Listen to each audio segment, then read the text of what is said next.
Hello everyone, मैं हूं चेतन राजा, आपका personal English language trainer. Welcome back to JBAI, जहां हम कहते हैं learn to speak English practically. देखिए, आज मैं आपके लिए एक और इंपॉर्टेंट चैप्टर लेके आया हूं। ये चैप्टर को हम कहते हैं demonstrative. Now what is this demonstrative? Demonstrative बहुत काम आने वाला है आपके रियल लाइफ सेंटेंसेस बनाने के लिए और कोई भी चीज को किस तरह से प्रेजेंट करनी है वो दिखाने के लिए। तो जल्दी से रेडी हो जाइए नेक्स्ट इंपॉर्टेंट चैप्टर सीखने के लिए।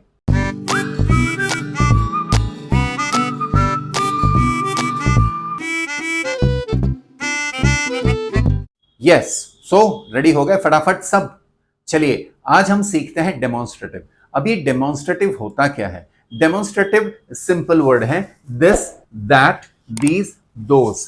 देखिए, ये चैप्टर सिर्फ हम ग्रामर या सेंटेंस बनाने के लिए नहीं सीखने वाले हैं। ये सेंटेंस हम स्पेशली सीखेंगे आपके प्रोनाउंसिएशन को भी साफ करने के लिए। अब हम क्या बोलेंगे? दिस। क्या बोलना है? This, that, these, those. अब मैं आपको बताऊं क्या होता है। दिस सिंगुलर है। सिंगुलर जानते हैं ना क्या है? हमने पहले सीखा था। दिस सिंगुलर एक वचन है। दीज उसका प्लूरल हो गया, अगर एक से ज्यादा बात करनी हो तो दीज। दैट वो सिंगुलर है, दोज उसका प्लूरल है। तो चलिए सेंटेंसेस बनाना सीखते हैं और किसका यूज कहां होता है वो देखते हैं।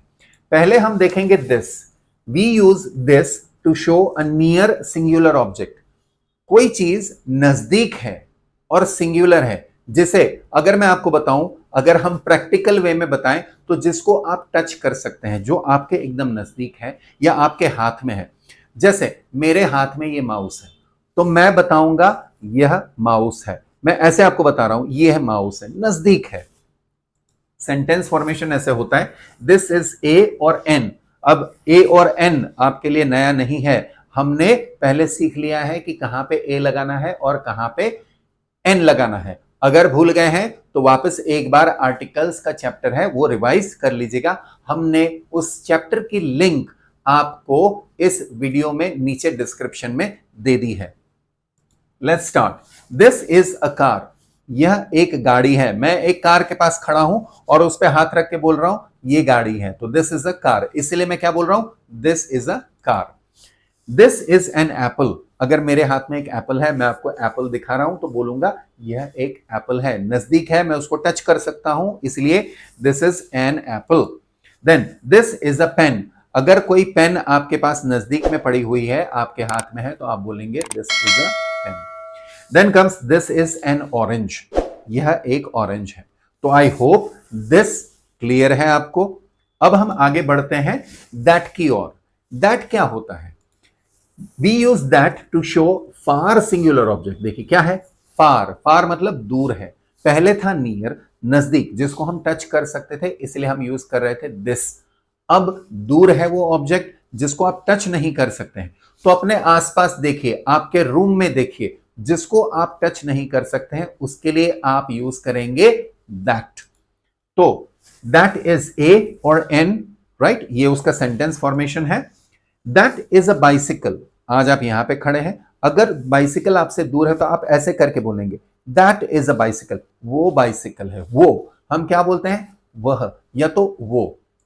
Then that is an octopus. Bit natural है, ऑक्टोपस हाथ में लेके तो आप दिखाएंगे नहीं, दूर से ही देखेंगे कि दैट इज एन ऑक्टोपस। देखो वो रहा ऑक्टोपस, तो वो रहा, तो दैट इज एन ऑक्टोपस। ठीक है, वो दूर है आपसे। That is a book. अब देखिए कहीं पे आपके रूम में कहीं कोई बुक या कुछ पड़ा है जो दूर है आपसे, तो आप बोलेंगे that is a book, right? Then comes that is an aeroplane. वो एयरप्लेन है, वो तो बिट नेचुरल है, आप दूर से ही बताएंगे। हवा में उड़ रहा है तो आप बोलेंगे दैट इज एन एयरप्लेन। तो ये हो गया दिस और दैट। वंस अगेन मैं आपको बता रहा हूं, आप डरिएगा नहीं, झिझकिएगा नहीं, शर्म मत करिएगा कभी भी सेंटेंसेस बोलने में, क्योंकि जिसने की शर्म उसके फूटे करम। उसमें दी गई एक्सरसाइज को सॉल्व करिए और चेक करिए कि क्या आप सही तरीके से इस कॉन्सेप्ट को समझे हैं कि नहीं। अब वो क्लियर हो जाए, अब हम एक और डेमोन्स्ट्रेटिव की तरफ बढ़ते हैं, that's called these. These, come on फटाफट मुझे बताइए दीज क्या है? दिस का क्या है? दीज प्लूरल, हाँ, बहुवचन के लिए यूज होता है। अब देखिए, जब एक से ज्यादा ऑब्जेक्ट्स होंगे तब आप यूज करेंगे दीज, और इसमें स्पेशली प्रोनाउंसिएशन पे ध्यान दीजिएगा। दीज ऐसे लंबा खींचना है, दीज। जैसे कि we use these to show near plural object. अब दिस हमारे नजदीक के लिए यूज हुआ था, तो बिट ऑब्वियस है ये दीज भी नजदीकी ऑब्जेक्ट्स दिखाने के लिए ही किया जाएगा, लेकिन एक से ज्यादा होना चाहिए।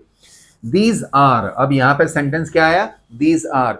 दोस्तों देखिए, सबसे पहला वाला कॉन्सेप्ट याद करिए, जहां पे हमने देखा था कि प्लूरल हो, यू वी दे, एक से ज्यादा हो, तो उसके लिए हम आर यूज कर रहे थे। तो यहां पे भी ऑब्जेक्ट्स एक से ज्यादा हैं, प्लूरल हैं, तो हम यूज करेंगे आर।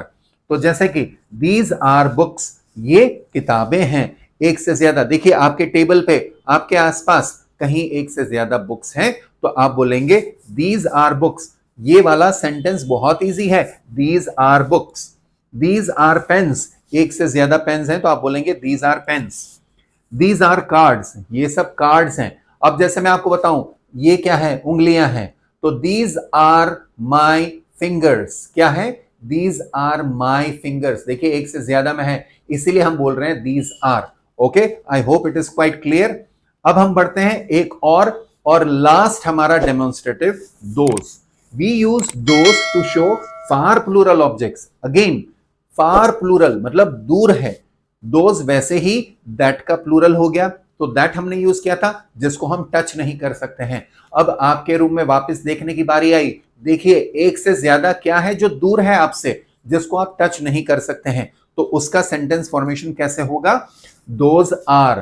अगेन दोज आर इसीलिए क्योंकि प्लूरल है। दोस्तों मैं बार बार आपको ये रिपीट करके बता रहा हूं क्योंकि ये आपके जहन में कंप्लीटली बैठ जाए।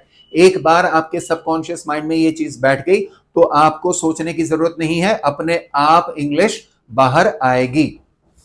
दोज आर शूज, अब जूते पड़े हुए हैं, दूर हैं आपसे, अभी आपने पहने हुए नहीं है, तो आप बोलेंगे दोज आर शूज, वो जूते हैं।